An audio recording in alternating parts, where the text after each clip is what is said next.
Hi there. The next one that we're going to be doing is the word dodge. I'll start with that and then I'll see how much I want to make on this movie. One thing I'm going to start with is, if you look over here in the layer palette, I want to lock up the other three that I have done, and I'll go ahead and lock them up right now. But make sure I click to the your layer so that when I bring the item in, it is going to come in right into the your layer. So I'm going to click over here to the lettering guide 5 right over here. If you look up here, hit the V key and go grab the word dodge right there. And I'm going to bring the word dodge straight over to here and have the dodge come in. Now let me get close to this, and then we're going to scale it down. So I'm going to manually scale it down and put it in relative the same order that I need to, or the same attitude. Hit the E key and I can go from there. Okay. By the way, I was scaling with the V key. It doesn't really matter.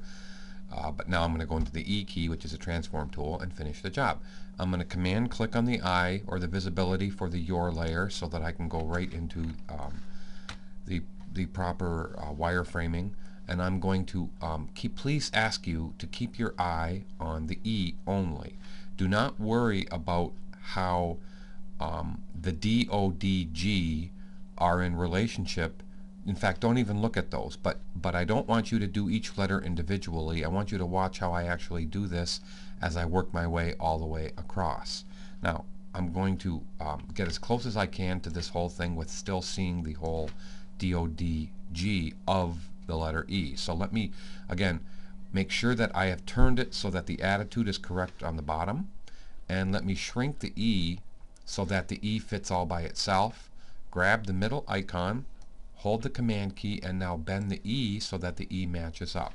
I'll scale it out just a tiny bit more, and now I know that that actually fits quite well. Now here's how we do it. There's two ways that I want you to do this. You could use the direct selection tool.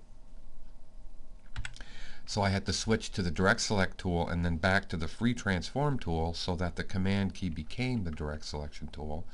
And you can just simply marquee, since we're finished with the E and we have to worry about the rest of these, let's just lock this E up. So let's marquee the E like this and hit command 2, or I could have gone into this group right here. As you can look over to the side here, very easily locked up the E by just clicking on the E right there.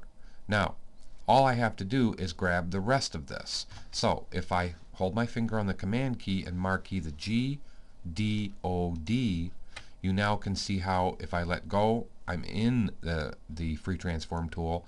Just move without moving anything, just move the G into position. Okay?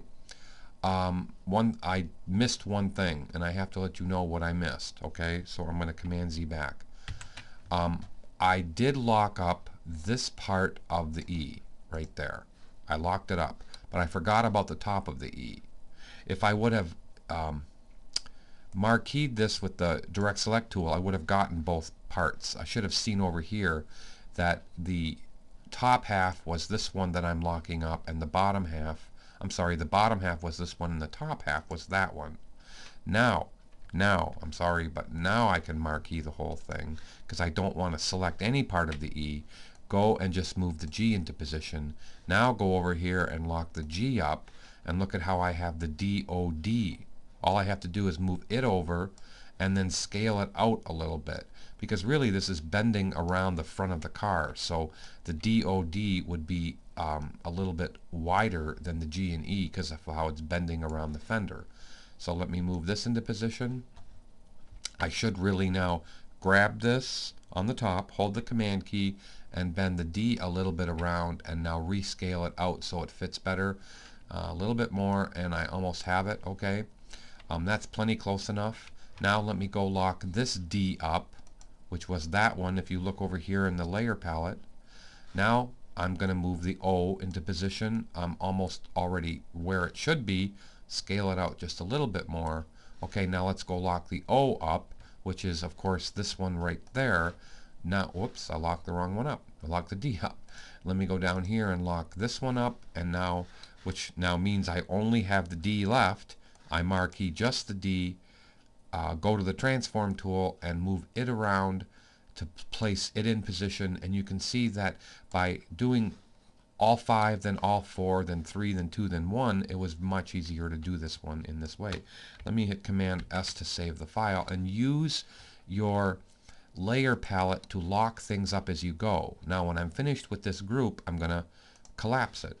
Let's go to the Michelin. The Michelin is done in exactly the same way. You're going to have to open up the spacing in the Michelin. So let me hit the V key, grab the word Michelin, and move it into position. Let me now scale it down, hit the E key, and move it up here, scale it down again. I might as well stay at this magnification to finish it. Look at how easy that was to do. I'll turn it by holding my cursor way out, and I'm only going to concentrate on, guess what, just the N. So of this whole lettering, don't look at the rest of the lettering, just the N. So let's get close to just the N. All right, now if I concentrate on the bottom of the N and make sure that that is in the right angle, plus in the right attitude for the width of it, then I can just maneuver that into position and then skew it into position. Okay, let's grab the middle icon here, hold the Command key, and skew the N into position. I'm sorry, I said the wrong thing. Now let me just make it a little bit bigger on the top and the bottom, and now the N is mucho close enough. I guess if I was real picky, I could move it just slightly over to the left. Grab this bottom icon, hold the Command key, just move it slightly to the left, and I've got the N. Now open up your group and let's lock the N. This is obviously the N, if you can see it where I'm pointing right there, so I lock the N. Now if I lock the N, look at how I can just move it over. It's still staying in the free transform tool, and I can put the I into position. Okay, since the I is already done, lock it up. Now by locking it here and staying in the free transform tool, all I have to do is move the L into position. Look at what I'm going to do. I'm going to move it over. Since I'm done the L, lock it up and move the E into position. Now, do I have anything left to do on the E? A little bit farther down, a little bit farther down, because as it bends around, it's now staying in the right attitude.